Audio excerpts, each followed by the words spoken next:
Now coming out of that second time through in the verse of that part, that arpeggiated chord part, you go into the pre-chorus. It sounds like this. I'm going to turn up a little bit for some more distortion, because you can be a little cleaner sound in that verse, but this next part.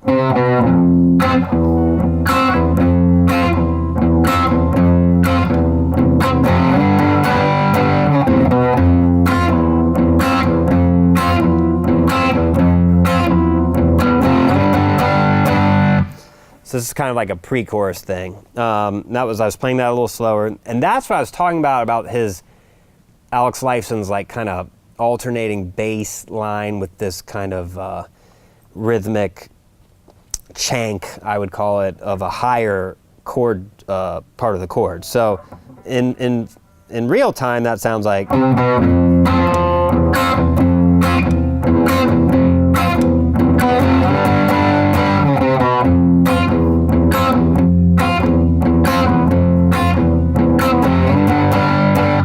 Okay, so all that is coming out of this verse.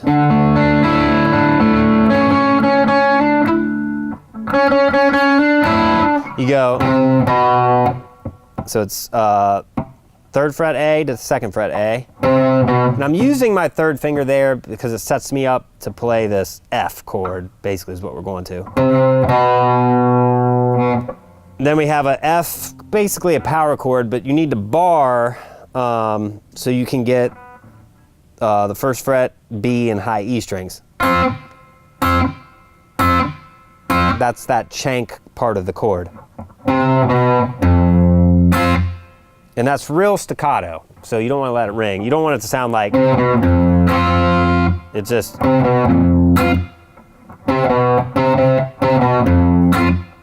And I'm really not even playing these notes here. I'm fretting them in case I bump them on this hand. It doesn't, it sounds good. You don't necessarily have to hit them. You could make it sound thicker if you did. But it's mainly just the bass note. But I'm kind of using that to mute some of the other strings so they don't ring out. Because this could get really sloppy sounding the way this is played. Then you're going to go open. Still, so you have to move this down and still bar this 1st fret B and E strings, because you're going to hit those between all these. So,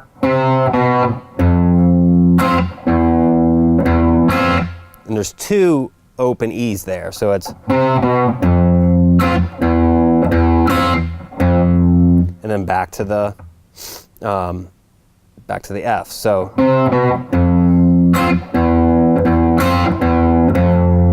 And then you hit the chank, you go back to the open E before you go back to the F. So real slow.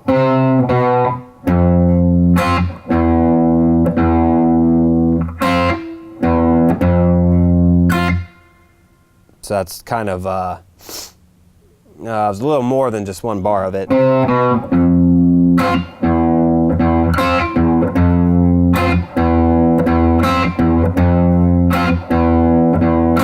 And then here, once you get that far, so it's the same thing, it just repeats. You do the slide up to G.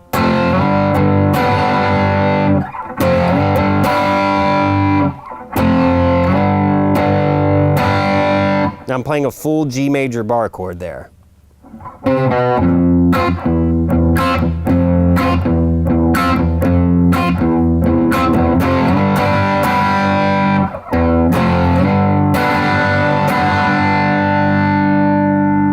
And then you do it again.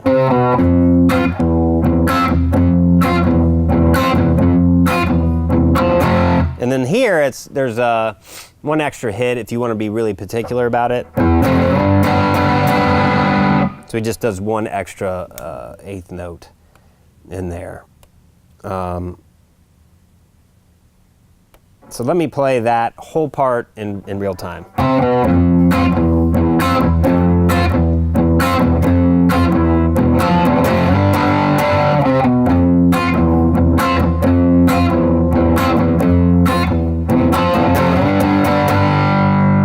Leads us to the next part.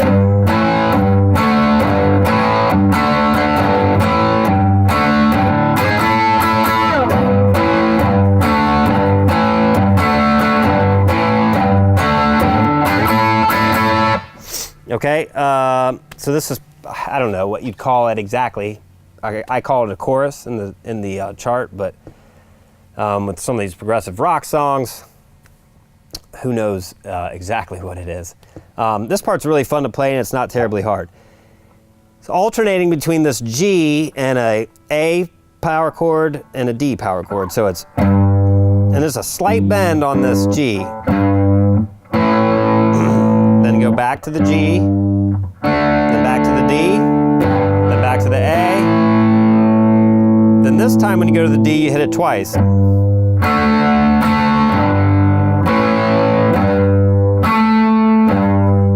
then we do this higher chord thing up here. And this is just a G, it's just a G major triad. Like a D, you can slide that up, and you're gonna hit this, slide up a whole step, and then your pinky to make it a sus, A sus4, and then back.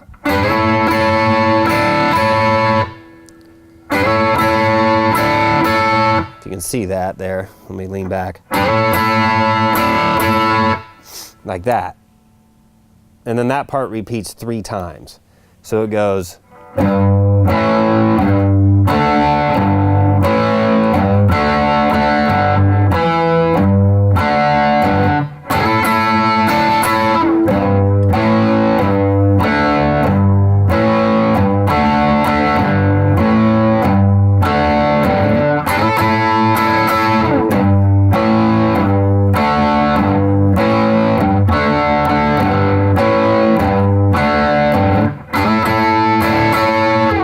Now here, next part, this is pretty simple. It's just alternating between an F and a C chord. I'm going to play my F like this. You can play it as a full bar chord, or you can just play it like this. I kind of prefer this sound here. So you're just, the rhythm is just.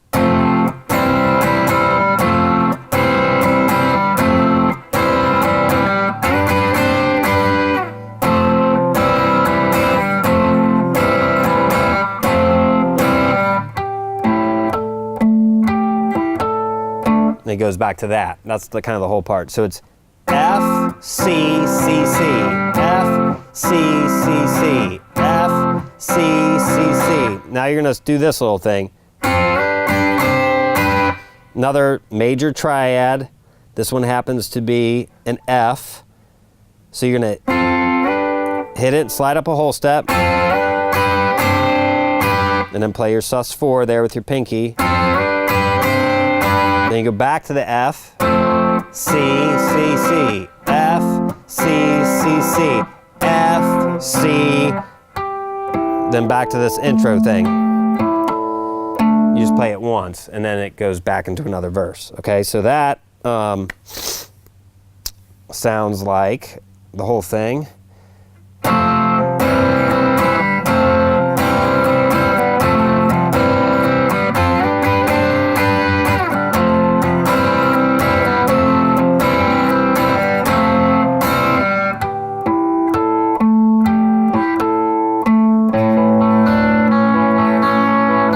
Back into another verse. So that's a lot of the song there. The next thing we get into is this kind of bridge.